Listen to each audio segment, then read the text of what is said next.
Welcome to A Conversation with History. I'm Harry Kreisler of the Institute of International Studies.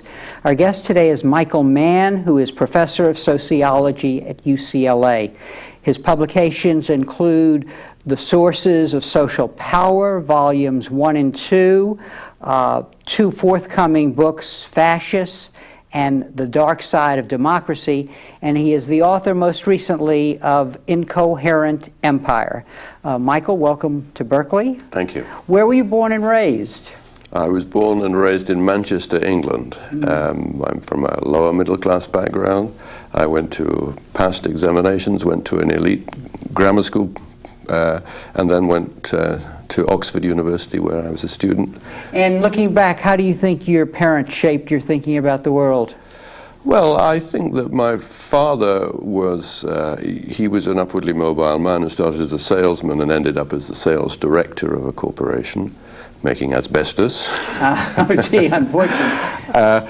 And he was a man who had not received a high level of education, but he was a highly intelligent man, and he read quite a lot, and he was interested in politics, and we used to argue a lot from the age of 14. I remember he was a liberal, and I declared myself as being a bit further left than that at that age, and he influenced me a great deal, but not in specific ways. And it was the arguments that was he the kind of person who made you think about what you were saying? And yes. Even after he retired and I was already established, he used to love after my mother died especially, he used to love my coming back home to him, and he would start an argument with me about whatever it was, the Soviet Union or anything. And he used to love it. And at Oxford, what did you plan to study, and then where did you finally wind up? Well, I actually was admitted to read law, which was my father's desire, to be in the professions rather than in business. And then I gave that up after about 3 weeks, having done murder, which was the most interesting part of it, and read history, which is I'd always enjoyed, and I still enjoy reading history books. I love the kind of, the narrative story about other worlds, about other societies, and so I quite enjoyed reading history, though I wasn't a highly committed undergraduate, and I didn't really know what I wanted to do when I graduated. I thought I wanted to be a social worker, and indeed I qualified as a probation officer. And then was asked to do a little piece of social research, and that started me on the path that led me to sociology. And then I did a PhD at Oxford University in sociology. And what was that PhD on? Well, it was the study of a factory. Actually, it was the British subsidiary of an American corporation, General Foods Corporation, and they were moving their factory, which made Maxwell House coffee and 1 or 2 other products. They were moving it from central Birmingham into a rural site, and they were offering all their employees the chance of moving. And so I did a survey of 300 employees before and after the move, seeing who moved and who didn't and why. So it was a very practical, industrial and community family kind of sociology. And then I gradually branched out into broader things. Which is and I guess we would classify you as a comparative sociologist who works with historical materials. What is that the best characterization of your work? Yes, for the last 20 years, that's what I've been doing. Very broad scale historical and comparative work. And what is involved? I'll ask it this way: what are the skills, the prerequisites for doing that kind of work? Well, you have to read very widely, and so you have to go on a kind of pillaging and looting raid into the work of archaeologists, historians, anthropologists, and economists, political scientists studying groups around the world. You have to learn kind of analytical skills of deciding what is the crucial information you need to know in order to test some broader hypothesis, and collect materials on that and advance the argument forward. And you're always zigzagging between empirical data, very precise evidence, and more general explanations, and you're refining one in relation to the other. And you go first in collecting a body of data, and then you get some new ideas, and you go back towards theory, and then you you realize you need some new evidence for that because you're raising questions that you didn't know existed, and you're going back towards that. So it's a continuous solving of intellectual puzzles. How do things work? How do societies work? And I mean, human beings have lived in very different ways in different periods and across the world, and trying to figure out how things work is something that is very satisfying when you think you have some answers, and that enables you to cast light on your own society, because rather than taking your own society as completely natural and for granted, you say, well, wait a minute, why do we do things like that? And so it makes problematic things that most people take for granted. And where the comparative component to this, where does that predilection on your part come from? I mean, seeing where you're from in a kind of wider context. Yes, well, I think I'm not entirely sure, but I think that having been a kind of provincial lower middle class boy at that age with a strong northern accent and going to Oxford, which was a different world and not my world, that you're as a student, I'm already saying, kind of comparing these ways of life and thinking about them. And then politically, I've always been a bit of an independent, though with some kind of liberal, what in the US are called liberal tendencies. I don't take things for granted, so that what made an impact on me was the Cold War and the nuclear threat, whereas my leftist friends tended to see this as just yet another part of the massive capitalist plot around the world. I came to the conclusion that it was a separate kind of issue, and that the kind of geopolitical struggle between the Soviet Union and the United States and its Western allies couldn't be reduced to that, and these were different parts of modern social structure. And so I think that tendency to disaggregate problems into different parts of an explanation has been there for a long time. And what people say that I am a Weberian, following Max Weber, who was someone who who accepted the power of the economy, as Marx did, but then also added political, military, religious phenomena as tremendously important. And for the last 20 years, I have been essentially trying to say, what are the relations between these very important aspects of social structure? What's their relationship to each other? And why do some become more important in some times than others? And really, in your major works, you're really trying to understand the social basis of the elements of power. Is that Yes, a way to put it? That's right. Well, what I say is that if people want to exercise power, there are four essential ways of doing it. One is to control the means of economic production, economic power. One is to control the ideologies, the belief systems. The third is to control military power, and the fourth is to control state, political institutions. So I'm looking at the ways in which groups have used these forms of power in different combinations, in different times and places. And that's something that comes to its most concrete fruition in this book, Incoherent Empire, which we'll talk about in a second. But let me show your new book, and I'm curious what. And I know that this book was in a way a distraction from your ongoing project of doing the third volume. What drew you to focus on empire? Was it the emerging political context both in Britain and the United States after 9/11? Yes, but mediated by the fact that I do hold dual citizenship. I'm both a UK citizen and a US citizen, since I've lived in the US for essentially 17 years now. And I became extremely alarmed and enraged about what my two governments were doing, in the belief that this would be disastrous for the world and for themselves, for our two countries. And so this is the first book that I have written, which is comes out of the scholarly world and enters into contemporary politics, and it did come from this.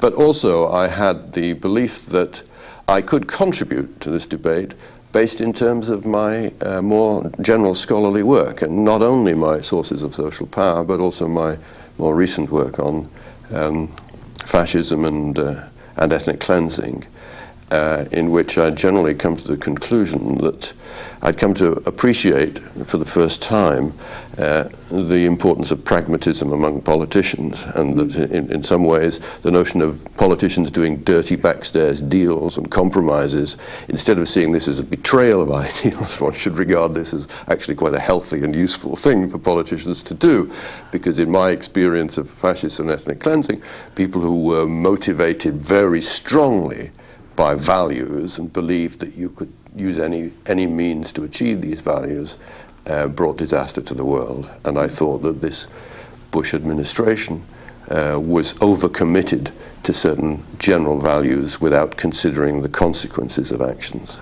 Now, before we talk about your Empire book, help us understand a little the way history can inform policy and public debates, because that's the area you're moving into with this book. Not to say that you have policy recommendations, but you in essence, your project is to say this is how history can help inform a discussion of this response to 9/11, the projects in Afghanistan, or I guess we should call them wars, and Iraq.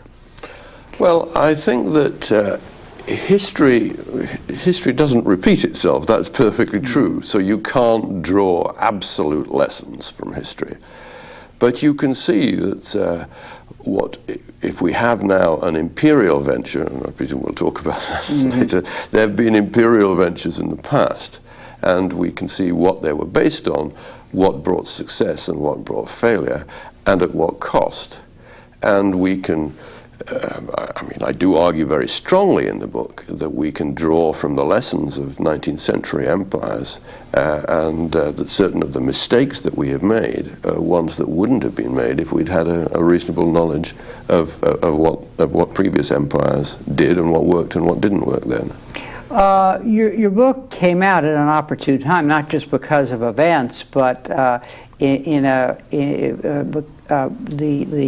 the chattering classes, shall we call them, and the public discussion began to embrace the notion that the U.S. is an empire in a way that was different from what had come before. It was almost as if empire came out of the closet. So before we talk about empire and what history tells us, help us understand what were the factors that led to this situation where the neoconservatives really raised the banner of empire and said, let's do it. And many of your compatriots from Great Britain who were now writing in the U.S. debate wholeheartedly endorse that. Well, it really came in three stages of escalation. The first one is obviously after 1945, where the other empires, apart from the Soviet Empire, collapse, and the US essentially is the dominant power over 2/3 of the world. But it exercises a kind of indirect or informal empire, if you want to call it that. So that by and large, it's not invading foreign countries, or at least it only does so as a last resort and with important local allies on its side. By and large, it's supporting client states around the world against the enemies of those client states who were often supported by the Soviet Union and China. So firstly, there is an enormous growth of American power in that period.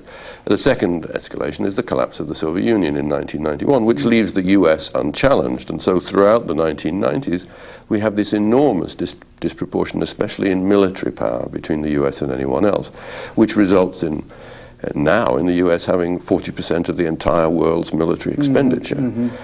So the notion that perhaps we had this power, so maybe we should use it.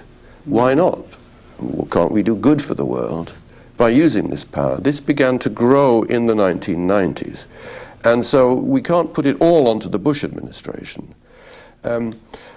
And under President Clinton, there was a more active foreign policy, but it was restrained. It was restrained above all by the fact that Americans are not interested in empire. Americans are not terribly interested in the world outside, and certainly in not committing our young men and our tax dollars into massive projects.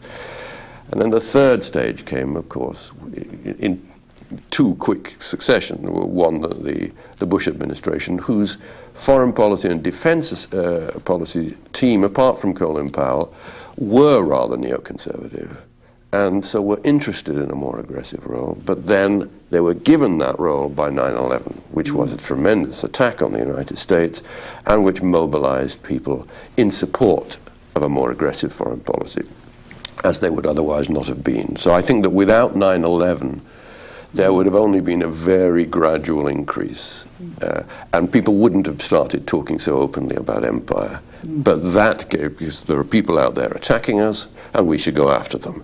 So we had Bush's notion of the axis of evil, which was only an escalation of the rogue states notion of the 1990s. And we had the invasions of Afghanistan, which had some justification. I would have preferred it had been done a little bit differently in order to get more support, especially from Muslim countries. But nonetheless, it would have been hard for any administration not to do something like that. And then we had the attack on Iraq, which is something else. Let's talk a minute about the comparison of the Bush leadership group with the Clinton leadership group. In your terms, the Clintons, who really had two agendas, the main one being globalization and the other later in the administration being kind of a humanitarian intervention, would be more consistent with the notion of a kind of an indirect rule of a hegemonic power. Whereas, and we should talk a little about that, but with Bush, with this break that you just described, you really get a wholehearted notion of embracing empire, which is the notion of going in and controlling places. Yes.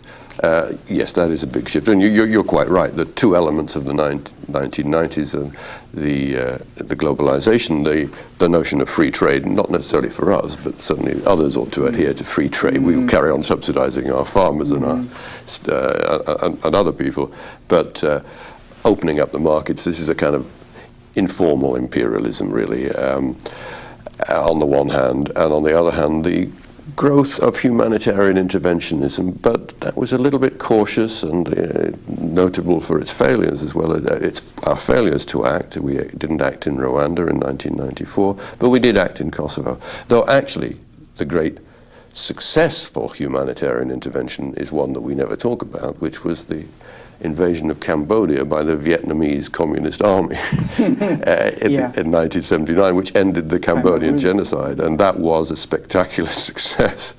But of course, they did it in a very clever way. They had Cambodian clients. They were asked to come in by Khmer Rouge factions who were distressed by what was going on, and they invaded and stopped the genocide. But the notion that we could intervene for humanitarian reasons, this was growing.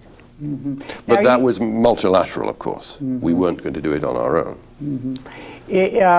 So let's make you work as a historian and talk about this. And drawing on your work as a historian, comparative sociologist, what forms have empire taken in the past? I mean, what are the ways that you do empire when we move from empire light, I'll call it, to muscular empire under President Bush?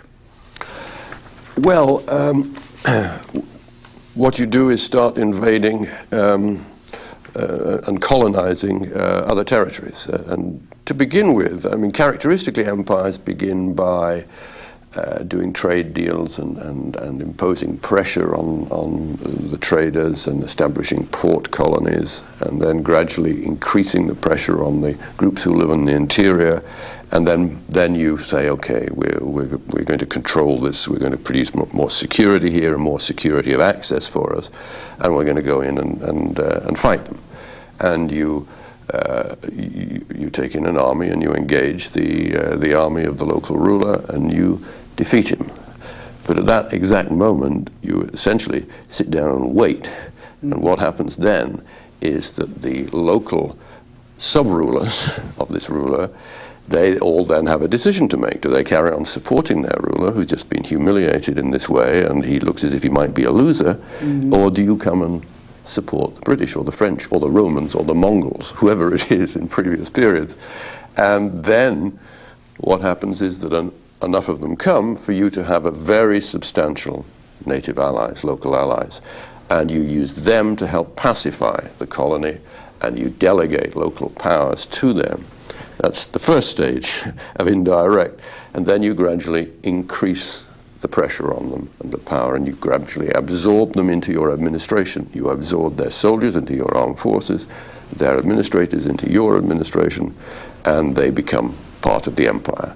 And so it's these stages which is the characteristic way. If we think about this continent, when Cortez arrives in Mexico, he doesn't even have to engage the Aztecs, because the Tlaxcalans are in revolt against the Aztecs, and they come to him and they say, support us and we'll support you, and they jointly defeat the Aztecs, and then the Spanish increase their control over them. Your previous analysis in your earlier works had, as we discussed, led you to look at the dimensions of power. And in your analysis in the book, you are applying those dimensions and your understanding of them to look now at, well, can the U.S. do empire? Talk a little about that and the dimensions of power that one has to look at to say, is this going to work? Which is the question you were asking in this book. Yes. Well, in order to exercise general power, you need some combination of these four types: economic, ideological, military, and political. You can go light perhaps on one of them, but it's difficult to go light more generally. I've just raised, in talking about how the British or the Romans did empire, I've talked about both military power and political power. The political power of getting allies and ruling through them, and then gradually increasing political control over them. But there's also the ideology. Now, the point is, in former times, imperialists were not confronted by nationalism, which is a modern ideology. And so there was no, if you did a deal with the British or with the Romans, you weren't a traitor to the nation. You were actually benefiting the group whose leader you were, by giving them the patronage of the Romans or the British. And so there wasn't an ideology which is strongly opposed to it. And indeed, what they could all see in the case of the 19th century empires, they could see that the British and the French and the Dutch and the others actually were more modern than they were. And they had science and technology, guns, of course, and a superior economy. And they wanted this knowledge. And they often converted to Christianity, assuming that this was the key to it. You know, if you acquired this powerful God, then you could become powerful too. So the ideological power was there, and of course they financed it. Now when we come, shall we move to the US now? Yes. We find we have the military power to conquer in the first place, though there is a weakness, and the weakness is that after you defeat the enemy's army and take the capital, you then have to disperse your forces to pacify the country. And if you do this yourself, you need, the British used to calculate, you need 2.5 times the number of troops to do this. Where you're dispersing their troops, they become more vulnerable to attack by small groups, guerrillas we call them nowadays. And in the present day, there is a special problem arisen, which is that there is a revolution in warfare of weapons of the weak. the Kalashnikov. There are supposed to be 100 million Kalashnikovs in the world. The shoulder-launched grenade launcher, the Semtech, the bombs, which of course suicide bombers can strap to their chest. These are weapons of the weak. You don't need much resources for those. These are no good for defeating American armies in the field, but they're good at taking pot shots at Russians highly armored Russians in Chechnya or Americans in Iraq. And so that's a specific problem. If you do it yourself, as our previous empires didn't do it in military terms, and disperse your troops, they become vulnerable. But politically, we went into Iraq without any allies, and without any prospects of allies. Well, there's one exception to that, which is the Kurds in the north, and so things are a lot smoother in the Kurds. We can rule through the Kurds, and we can decide whether we want to increase pressures on them or not, whether we want to stop them having a Kurdistan state or not. That's our choice now. But elsewhere in Iraq, we went in with a bunch of Iraqi exiles who hadn't been there for 20 years or more. And they didn't have these networks of patron-client relations on the ground, whereby they can get their networks, they can activate them to support the Americans and the British, if the Americans and British support them. Now, I want to take apart what you've been saying. First, you're pointing out that we're trying to do empire in an entirely different international situation. But let's look at this presumption that we can do it. And that comes in a way from what we've gotten very good at, which is the revolution in military affairs. Namely that technology has empowered us to both believe and to act in such a way that we can control the battlefield. And that really is pivotal in understanding what the Bush administration thinks it can do. Yes, absolutely. And what does that mean? I mean, what is the military revolution? First, the empowering side, but then we do want to talk about what you just suggested, which is there's a change on the other side. You just talked about that, yeah. Yes. The revolution in military affairs combines two things. Firstly, smart bombs, precision firepower. We think of it in terms of bombs, but it's also artillery shells, and laser guided is the key technology here. But that brings in the second element of this, which is the revolution in military communications, so that we have special forces soldiers on the ground with a handheld GPS receiver, and they're in communication both with satellite planes flying at high altitude, able to to photograph what's going on in real time, and with the battlefield headquarters, which are rooms with banks and banks of computers. And even in the United States, I mean, it even extends to the Central Command in Tampa. Yes, CENTCOM, yes, quite. And so this means that we can rain offensive devastation on the enemy before they even get into range. And indeed, in Afghanistan, this was at its most spectacular because there were only about 400 Americans on the ground when the Northern Alliance troops marched into Kabul and overthrew the Taliban. 200 of these were the special forces with the GPS receivers telling the bombers where to bomb the Taliban. And the other 200 were CIA agents with suitcases stuffed full of dollars to bribe warlords. That's not high tech, but so that combination is empowering with regard to the notion. Well, you can do empire, you know, but you can concentrate forces, you can take Iraq militarily with only 100,000 troops. Yes. But then once you move to implementing empire, which is to control politically the situation on the ground, or to control the aftermath of the military victory, then you raise all the kinds of problems that you just discussed, which is the weak also have been empowered in a Yes. different way. Right. The offense, when you go into battle or when you aim at the capital, Baghdad, you concentrate your forces.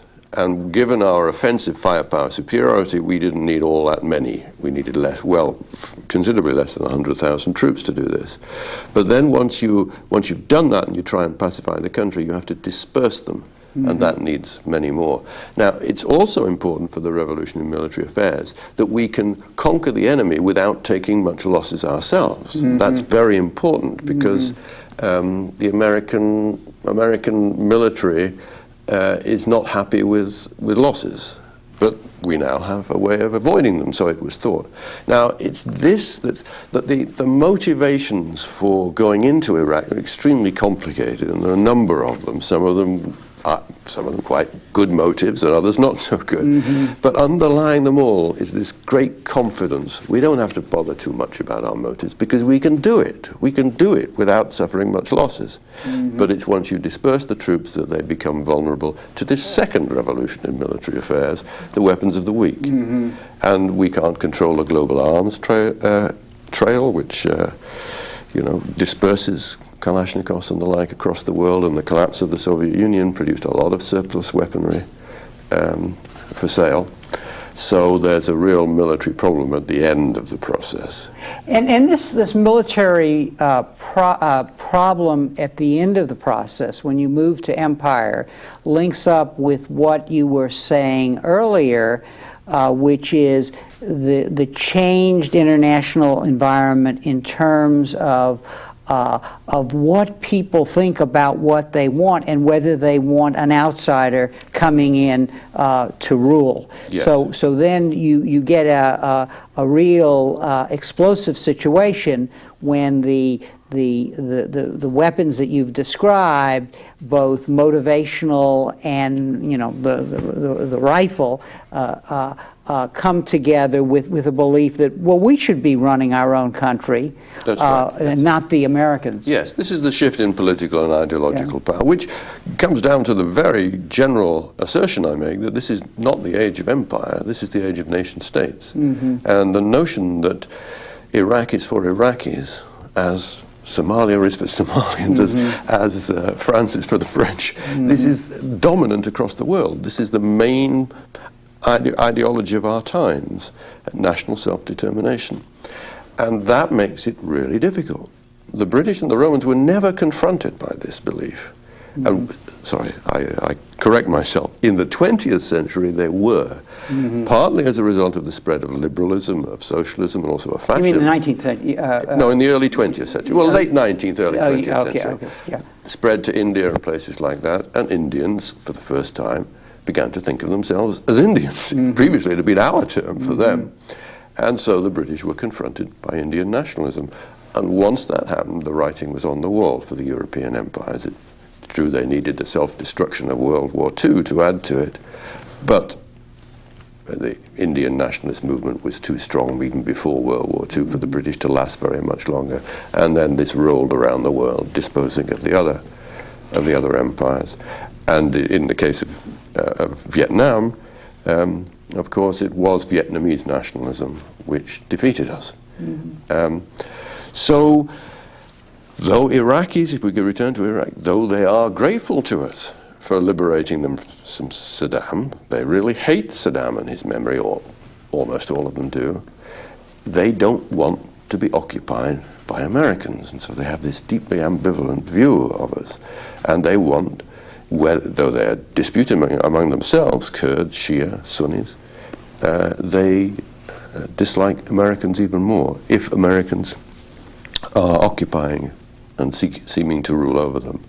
So it's this political and ideological shift in the world which makes it wasn't just a mistake that we invaded Iraq without political allies. We'd have had very great difficulty in getting them. We could have made overtures to the Shia But of course, in doing that, we'd be setting in motion political forces that we don't quite like. The possibility of a pro-Iranian theocratic movement. But this is what the more pragmatic kind of empires in the 19th century would have done, and then they would have assumed that at a later stage they could suppress that. They'd use them as their allies. And indeed, we of course used Islamists in Afghanistan against the Soviet Union. That's how we used bin Laden at first, until until the situation changed and he turned against us. You very convincingly, and actually reality is now helping you, that is what is going on in the world, make clear kind of the limits of the muscular empire notions within the administration, the reliance on military power. But also in your writing, in this book, you're really raising questions also about empire light, namely the notion of humanitarian intervention. Not so much, you're not saying not to intervene against genocide, but rather that our normative structure, our Wilsonian ideas, may not be applicable in the way we think broadly because of ethnic nationalism. Talk a little about that, Yes. we have a basic failure not only to understand the nationalism that drives the whole country, but also the ethnic nationalisms within one country. Yes. These don't make it impossible for us to intervene, but they should make us very cautious. I think that humanitarian interventionism could work if certain conditions were met. One, that our motives have to seem good. In Iraq, that's not easy because of oil, of course. But this also tends to mean that we have to do it with local allies. If we're going to intervene in a country, we've got to have some credible local allies. And that feeds into the fact that if we're just intervening and then leaving, we have to have a credible alternative government on the ground. And of course, this was so for the Vietnamese in Cambodia.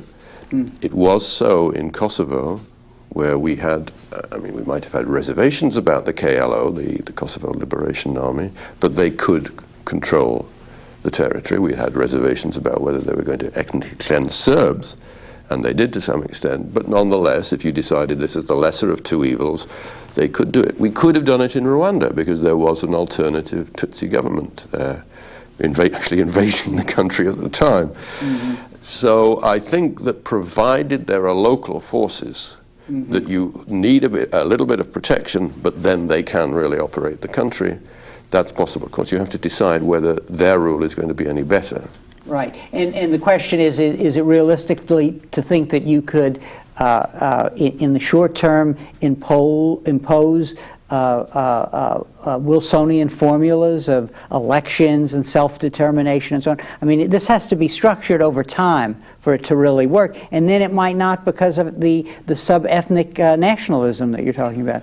Yes, well, I think we have to be realistic about this, and I think we can't go around imposing our notions of democracy. Democracy has a whole set of institutional preconditions, and indeed our notion of democracy is not the only form of relatively tolerant, liberal kinds of government. I mean, in Iraq, Saddam was a ruthless dictator, but the characteristic form of rule lower down are these negotiations between clans and tribes and religious groupings, patron-client relations. Now, they're not democratic, but they're decentralized and they are relatively stable, and there can be some basis for a better government through these kinds of institutions, but it has to be through their own institutions. It's their, as it were, nationally defined political system. It's very naive of us to think that you can impose democracy as a kind of, you wipe away previous institutions and then from this tabula rasa you create democracy. That's not how our own democracies emerged. They emerged over a long period of time through different kinds of institutions. I mean, you know, our past, both Britain and the US, is in terms of a property franchise, where only males with a certain degree of property got the vote. But that was the first form of representative government. And you went through that, and you also had civil rights then. You had habeas corpus, denied in Guantanamo Bay at present, but and you had these gradual build-up of the institutions of representative government, which culminate 100 years later in full-scale democracy for women and former slaves in this country.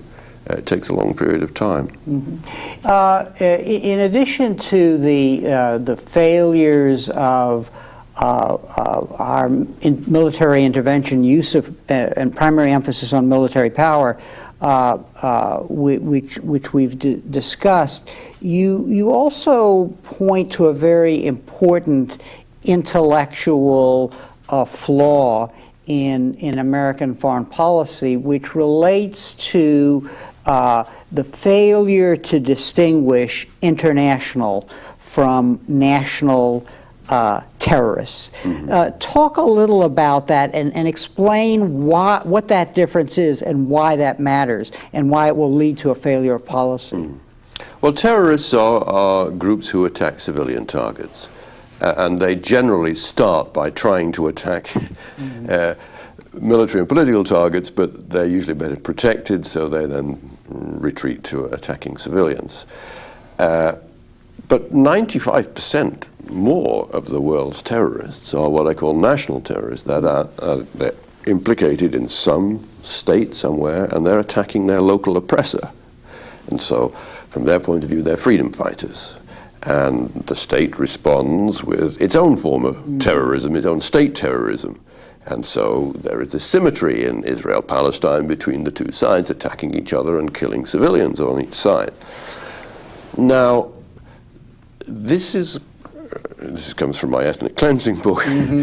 This is a general pattern across the world. It's going through the world. It's occurring in many places.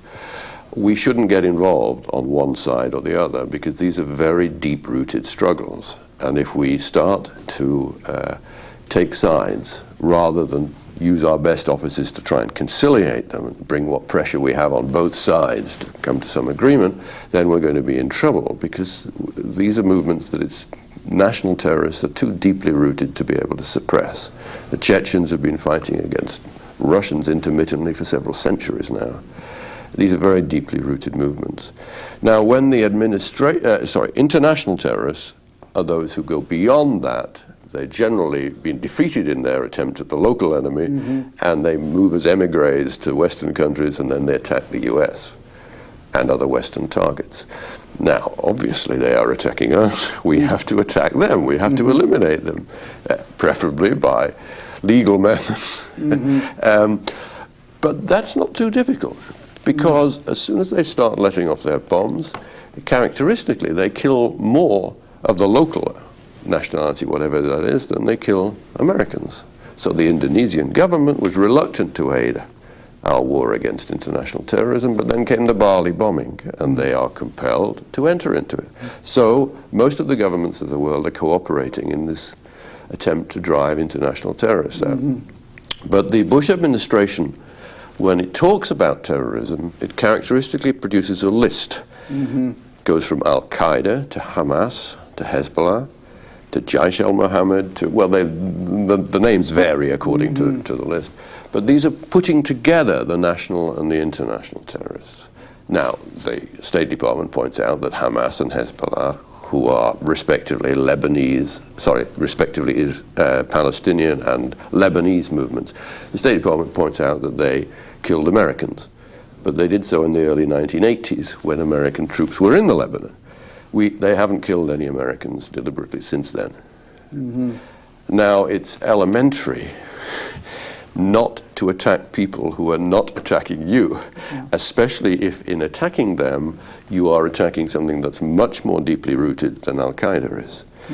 And then if you go on and attack Muslim countries and intern Muslims in Guantanamo Bay and arrest Muslim immigrant men to this country and check that their visas are in order and deport some and incarcerate others if you've got any suspicions about them, then all of this fuels a more general Muslim discontent with us and fuses together Muslim national terrorists with international terrorists.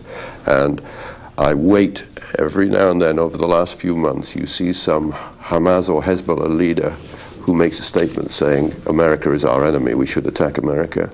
And there's a dispute immediately within the movement, and so far they've been shouted down and they haven't done it. But I await the first Hamas and Hezbollah attacks on us, and that will be a sign of our failure. And already, of course, in Iraq itself, there are international terrorists there, and there were not under Saddam because he was their enemy. Mm-hmm. There was Ansar al-Islam, but that was in the Kurdish-controlled northern part of the country. So we're creating more terrorists by this. Building on your analysis, it would seem that the American government, whoever's in power, will have learned the lesson that you can't do empire in the traditional way unless you build the coalitions to do that. So the question becomes, so there one can see a learning process through books like yours, through the repercussions of what's happening on the ground. What is not clear is whether the American government, whichever administration is in power, will come to understand this distinction that you've just made between international and national terrorists. And I want to ask you about that because our military power is global. It doesn't work to control, pieces of land, where there's any kind of nationalism. But it does give us that mobility, that flexibility, that ability to be all over the world, with rapid deployment forces in a way. So do you see a way out of this very important distinction that you're making between national terrorists and international terrorists having an impact on the way our policymakers think? I just fear that the combination of this global reach in terms of military power, and with that goes alliances with governments that have terrorists that they want to fight, makes it an insight that isn't digestible. There's one particular case which is very difficult to digest, and that is Israel-Palestine, because the US has for a long time now been very closely allied to Israel, and they absorb a third of our foreign aid.